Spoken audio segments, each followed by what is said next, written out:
Dice Primera de Corintios, capítulo 10, porque no quiero, hermanos, que ignoréis que nuestros padres todos estuvieron bajo la nube y todos pasaron el mar. Y todos en Moisés fueron bautizados en la nube y en el mar. Y todos comieron el mismo alimento espiritual y todos bebieron la misma bebida espiritual, porque bebían de la roca espiritual que los seguía. Y la roca era Cristo. Pero de los demás de ellos no se agradó Dios, por lo cual quedaron postrados en el desierto. Mas estas cosas sucedieron como ejemplo para nosotros, para que no codiciemos cosas malas como ellos codiciaron. Ni seáis idólatras como algunos de ellos, según está escrito. Se sentó el pueblo a comer y a beber y se levantó a jugar. Ni forniquemos como algunos de ellos fornicaron y cayeron en un día 23,000. Ni tentemos al Señor como también algunos de ellos tentaron y perecieron por las serpientes. Ni murmuréis como algunos de ellos murmuraron y perecieron por el destructor. Y estas cosas les acontecieron como ejemplo y están escritas para amonestarnos a nosotros, a quienes han alcanzado los fines de los siglos. Así que el que piensa estar firme, mire que no caiga. No os ha sobrevenido ninguna tentación que no sea humana, pero fiel es Dios, que no os dejará ser tentado más de lo que podéis resistir, sino que os dará también juntamente con la tentación la salida para que podáis soportar. Voy a pedir allí al sonido si podéis bajar un poco el piano, porque me estoy yendo con la música. Y lo primero que quiero que podamos ver es cómo está estructurado este pasaje. Primeramente nos dice que todo lo que ha acontecido hasta ahora, a lo largo de los siglos, en toda la historia, es para nuestro ejemplo, para que nos fijemos en lo que ha sucedido. Y dicen cosas que han sucedido. Unos han mentido, otros han murmurado, otros han fornicado, otros han tentado a Dios, otros, bueno, y mil y unos ejemplos, pecados que nos podríamos poner ahí en la lista. Y entonces termina diciendo, así que el que mire que esté firme, mire que no caiga. Toda tentación viene juntamente con la salida. Porque dice, Dios es fiel. Esta carta fue escrita por Pablo a los corintios, es decir, a las personas que vivían en la ciudad que se llamaba Corinto. Esto parece un poco tonto, pero os voy a decir por qué lo digo, ¿vale? Porque es que a veces nos quedamos ahí en lo superficial, nos quedamos ahí en lo que se entiende a vista de pájaro, pero no nos podemos quedar simplemente con lo que entendemos a vista de pájaro. Cuando hablamos de lo espiritual, cuando hablamos de la palabra de Dios, tenemos que profundizar, dice la Biblia, escudriñar. Es ir a lo hondo, al trasfondo, a lo que no se ve simplemente a vista de pájaro. Es a lo que Dios en esencia quería decirnos. Y la verdad que los nombres en la Biblia tienen un significado. ¿Sabéis cuál es el primer libro de la Biblia? Venga, va, este lo tendréis que saber todos. El primer libro de la Biblia, Génesis. ¿Sabéis lo que significa Génesis? Principio. ¿Sabéis cuál es el segundo libro de la Biblia? Éxodo. ¿Sabéis lo que significa Éxodo? Salida. ¿Sabéis qué historia explica Éxodo? La salida del pueblo de Israel de Egipto. Pero podríamos ver, por ejemplo, diferentes cositas como el primer y el segundo libro de Samuel, el primer y el segundo libro de Reyes, el primer y el segundo libro de Crónicas, nos explica la misma historia. Que cuando tú comienzas a leer, dices, yo creo que esto ya me lo he leído. Ves que te estás contando la misma historia, pero desde diferentes puntos de vista. Desde el punto de vista de un juez, como Samuel, desde el punto de vista real, en Reyes, o desde el punto de vista sacerdotal, en Crónicas. ¿Y sabéis por qué Corintios, Efesios, Filipenses o Gálatas se llaman de esta manera? Porque eran cartas para los corintios, para los que vivían en Corinto. Porque eran cartas que iban para los efesios, la gente que vivía en Éfeso, para los gálatas, que eran aquellos que vivían en Galacia. Y como estamos hablando de corintios, vamos a hablar de quién eran los corintios, por qué eran como eran. Y la verdad que es que los corintios eran particulares, especiales, un tanto raritos. ¿Por qué? Porque Corinto era una de las ciudades más importantes del Imperio Romano. Y en el momento en el que se escribe esta carta, estamos hablando de un momento en el que Corinto tenía uno de los puertos más grandes, con mayor tráfico comercial del mundo.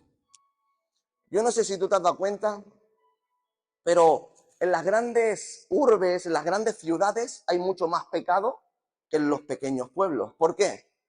Porque hay más gente, si es que es sencillo. Cuanto más gente, más probabilidad de pecado, más pecado, sencillo. Cuanto más mezclas de cultura, más cosas raras, y cuantas más cosas raras, más pecado. Corinto era una gran ciudad del Imperio Romano, es decir, de la primera potencia mundial de ese momento. Era una ciudad plagada de pecado. Era una ciudad muy, muy pecadora, donde el libertinaje era parte del día a día, la depravación, la corrupción era parte del día a día. Y cuando Pablo llega a Corinto, se encuentra con una imagen horrenda. Llega allí y lo primero que hacía Pablo siempre que llegaba a una ciudad era ir a la sinagoga, a la iglesia de la ciudad. Y cuando llega, Pablo intenta comunicar el mensaje y lo echan. Lo echan de la iglesia a Pablo. Y entonces se va a la calle. Y a la que comienza a predicar en la calle, la gente comienza a convertirse. La gente comienza a entender que Cristo, que Jesús es el único que cambia la vida, que transforma, que liberta, que sana. Y eso comienza a generar un conflicto entre los gentiles, aquellos que no son judíos, y los judíos. Porque los judíos se habían adueñado a Dios. Dios era solamente de los judíos, según los judíos. Pero ahora el mensaje era para todo el mundo. Pablo llega, comienza a predicar a todo el mundo. La gente comienza a convertirse, a tomar a Jesús como Señor y Salvador. Y comienza a haber ahí un conflicto entre los judíos y los gentiles. Y es ahí donde, en el capítulo 9, Pablo va a hablar de la abnegación de uno mismo para poner su vida en servidumbre a los demás. Y ahí va a enlazar con el capítulo 10, que es lo que hemos leído. Y la primera parte del capítulo 10 dice, repito, porque no quiero, hermanos, que ignoréis que nuestros padres, es decir, nuestros antepasados, todos pasaron por el mar y todos en Moisés fueron bautizados en la nube y en el mar y todos comieron del mismo alimento espiritual y todos bebieron la misma bebida espiritual porque bebían de la roca espiritual que los seguía y la roca era Cristo. Pero de los demás, la gran mayoría de ellos, Dios no se agradó, por lo cual quedaron postrados en el desierto. Mas estas cosas sucedieron como ejemplo para nosotros, para que no codiciemos cosas malas, para que no hagamos las cosas malas que ellos hicieron. Siendo conscientes del pasado. Eso es lo que nos está diciendo Pablo en estos versículos. Sé consciente de todo lo que ha sucedido hasta ahora. Aprende de los errores de los que vinieron antes que tú. Aprende de los errores de tu padre de tu abuelo, de aquellos de la historia. La historia, el que no la conoce está, dice un refrán, destinado a repetirla. Tú y yo tenemos que aprender de la historia. Y yo resumo estos versículos en una frase. Dice, porque no quiero, hermanos, que ignoréis el ejemplo, la vida, la historia de los que venían antes que vosotros. Hay una historia, tienes que conocerla. ¿Sabéis dónde está la historia de lo espiritual? ¿Tú sabes dónde está la historia de lo espiritual? ¿Sabes dónde está lo que Dios quiere que conozcas de lo espiritual? Conócelo, estúdialo. Porque si no, estás destinado a cometer los mismos errores que cometieron los hombres y mujeres que aquí están escritos. Es el tiempo de que la iglesia de Dios, es el tiempo de que tú y yo, como seguidores de Cristo, conozcamos la historia para aprender de ella y hacer lo que Dios espera que hagamos y no cometamos los errores que otros cometieron. Y es que tú y yo tenemos un deber. Tenemos el deber de obedecer a Dios. Pero para obedecer a Dios tenemos que conocer lo que Dios quiere de nosotros. Porque vemos cómo Israel estaba siendo bendecida en el desierto.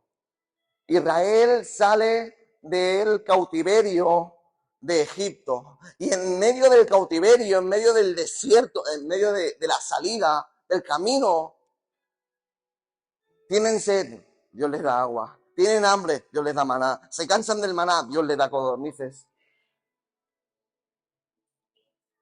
Y estaban siendo bendecidos en medio del desierto. ¿Os suena lo del desierto? Porque aquí lo cantamos casi todos los cultos.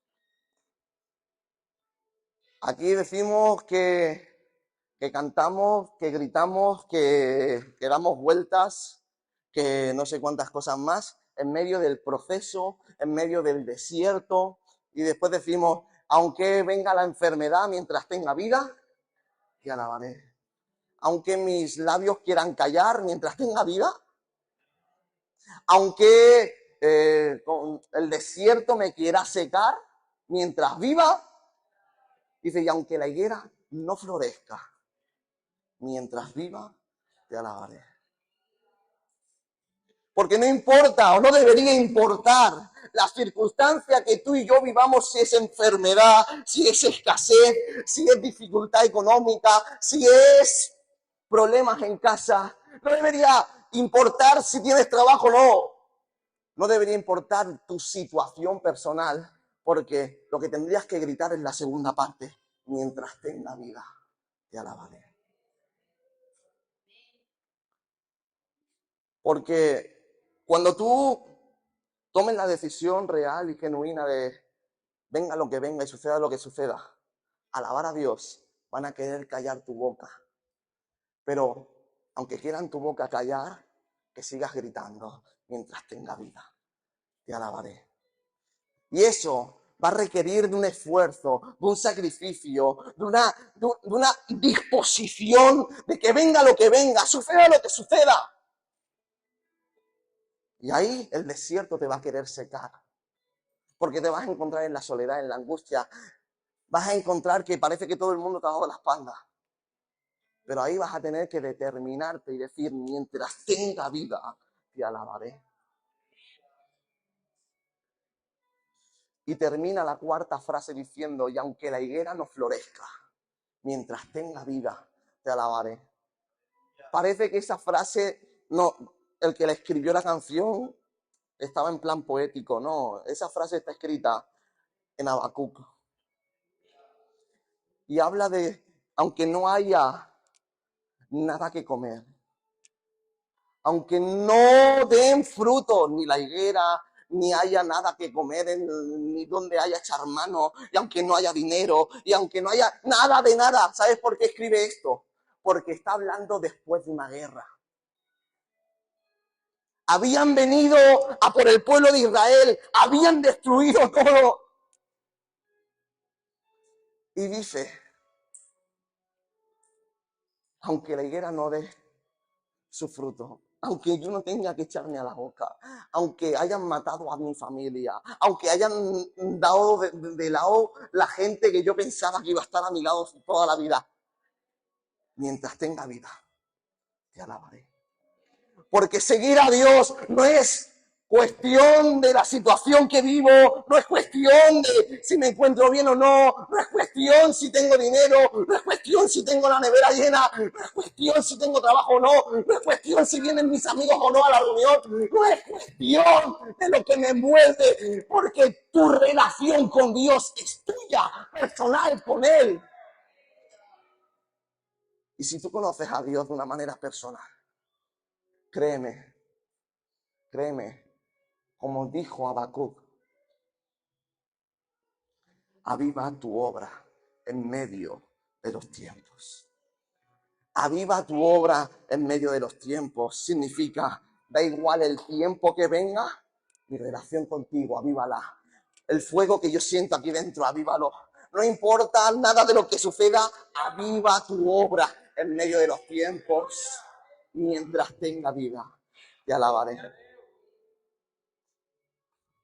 Y Pablo aquí les está diciendo a los corintios, todo lo que ha pasado, todo lo que ha sucedido hasta ahora, está para que lo conozcas, para que puedas ser tan radical como necesitas ser. Porque el Evangelio, dice la Biblia, que es para violentos. Para gente que ha dicho sí o sí, no importa la circunstancia, no importa la situación, no importa quién me rodea, no importa nada de eso, sí o sí.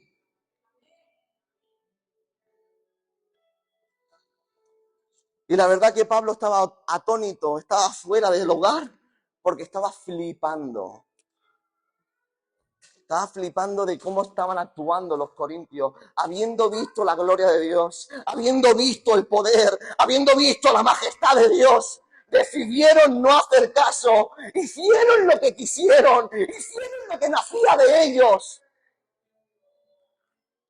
Y dice que se quedaron postrados, alejados, tirados. Habiendo estado Dios de su lado, habiendo visto maravillas, no lo supieron valorar. Se acostumbraron a lo sobrenatural de Dios, como si lo mereciesen. Necesitaban cruzar el mar se abrió en dos. Necesitaban abrigo, columna de fuego. Tenían calor, columna de nubes. Necesitaban comer maná, se cansaban del maná, codornices. Se acostumbraron a lo sobrenatural de Dios, como si lo mereciesen. Pero hubo un remanente, hubo un grupito agradecido que supo reconocer a Dios en todo esto. Y aunque fueron muy pocos, dice la palabra de Dios, de los más de ellos no se agradó Dios, por lo cual se quedaron tirados, postrados en el desierto. Habiendo sido todos, todos vieron las mismas cosas, todos vieron las maravillas de Dios, pero la gran mayoría no supieron valorar lo que Dios había hecho por ellos, a causa del pecado. Y yo, siendo sincero, yo no sé lo que Dios ha hecho por ti, pero lo que sí te puedo decir es que Dios te ama, que Dios sigue con el brazo extendido, queriendo dar nuevas oportunidades en el día de hoy. Que Dios, por mucho que hayas fallado, por mucho que hayas metido la pata, Dios sigue diciendo, vuelve a casa. Te amo. Aquí está papá.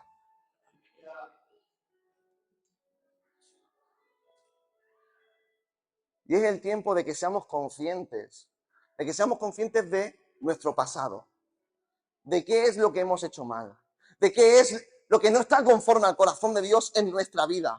A la vez de que seamos conscientes de lo que han hecho mal todos aquellos que nos predecieron, para poder aprender de sus errores y poder ser librados de las consecuencias que ellos tuvieron que vivir. ¿Sabéis por qué? Porque cuando olvidas que Dios ha sido quien lo ha hecho todo, cuando olvidas que ha sido Dios quien te ha sanado, cuando olvidas que ha sido Dios quien te ha librado, cuando olvidas que ha sido Dios quien te ha restaurado, estás abriendo puertas para que el pecado anide en tu mente, anide en tu corazón y la obra de Satanás se realice en tu vida. Porque cuando tú comienzas a quitar a Dios de en medio de la ecuación, cuando en tu vida Dios ya no es lo primero, cuando en tu vida las cosas ya no suceden por la gracia de Dios, sino que suceden porque me lo merezco, porque lo he trabajado, porque yo estoy ahí dando el callo todos los días. Cuando el protagonista de tu vida eres tú y no es Dios, la ecuación sale mal. Es el tiempo de que tú y yo seamos conscientes del pasado para ser librados de los errores de otros y poner a Dios en primer lugar y poder gritar voz en cuello, ser violentos, radicales, para decir: aviva tu obra en medio de los tiempos. Aunque venga la enfermedad, mientras viva, te alabaré. Aunque mi boca quieran callar, mientras viva, te alabaré. Aunque el desierto me quiera secar, mientras viva, te alabaré. Y aunque la higuera no dé fruto, mientras viva, te alabaré.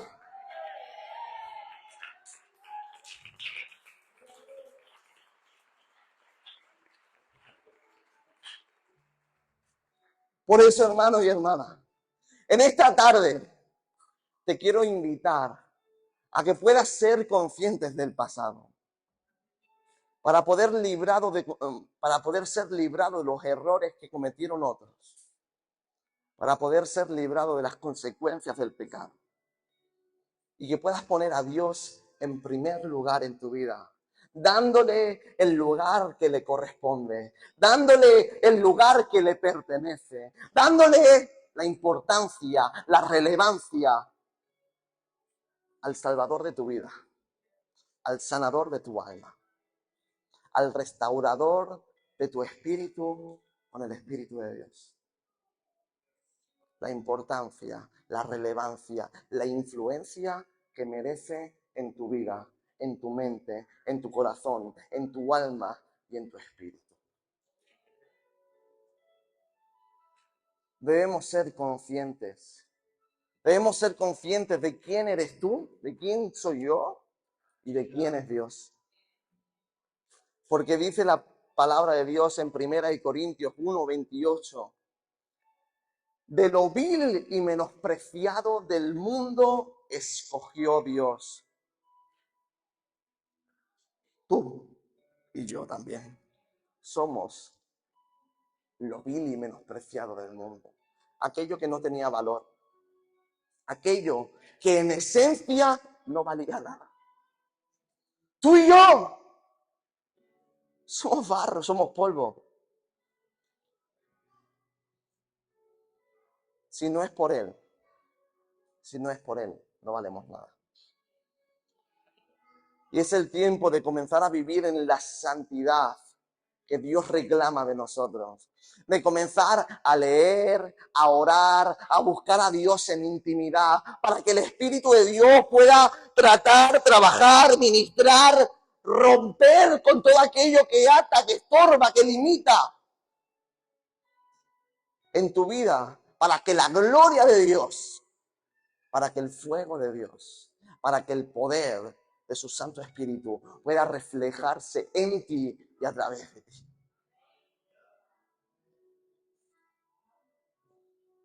Hemos visto que tenemos que ser conscientes del pasado, conocedores de la historia, para no cometer los mismos pecados y saber bien quién es Dios, quién soy yo, qué lugar merece Él, qué lugar merezco yo. Porque Dios dice, los versículos que hemos leído al principio, porque Dios es fiel, porque Dios es amor, porque tiene infinidad de cualidades. Y Él ha dicho en su palabra que todo aquel quien en Él cree no se pierda más, tenga vida eterna. Y Él es fiel a sus palabras. Y Él quiere que todo aquel quien en Él cree no se pierda más, tenga vida eterna. Dios quiere hacer la obra completa contigo. Dios quiere sanar tu alma. Dios quiere liberar tu alma. Dios quiere tratar en lo íntimo y en lo personal contigo. Pero es necesario primero que dejes atrás todo aquello que no está conforme a su corazón, para que comiences a andar conforme a lo que Él espera. Y su obra y los beneficios de tus decisiones se verán. Quiero contarte un poco de mi vida y con esto voy a ir terminando. Yo soy hijo de pastor, nieto de pastor, y yo tengo la suerte y la bendición de haber visto milagros, cosas impresionantes desde que era pequeñito. Yo he visto cómo paralíticos se han levantado de la silla de ruedas. Hemos visto cómo sordos han comenzado a escuchar. Gente que tenía la columna súper desviada, gente que era coja porque tenía una pierna más larga, más corta que otra. Se ha naturalizado y se ha puesto todo en su lugar. Hemos visto como gente que no tenía oreja le ha salido una oreja. Hemos visto cómo tetrapléjicos los han traído con la ambulancia a la reunión y han salido andando.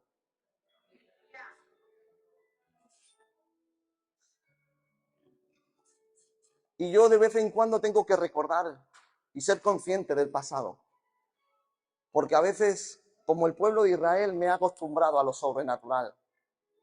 Y no le doy la importancia, y no le doy el valor, y no le doy a Dios el lugar que le corresponde. Y comienzo a actuar porque me lo merezco, porque yo me lo he trabajado.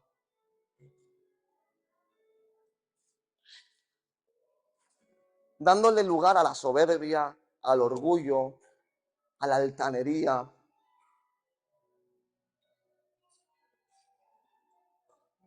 Y por eso es tan necesario conocer quién es Dios, conocer quién soy yo.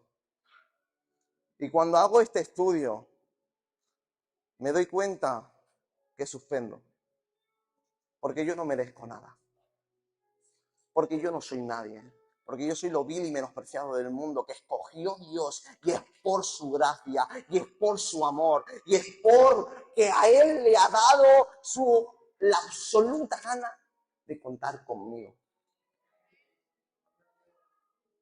Yo no merezco nada.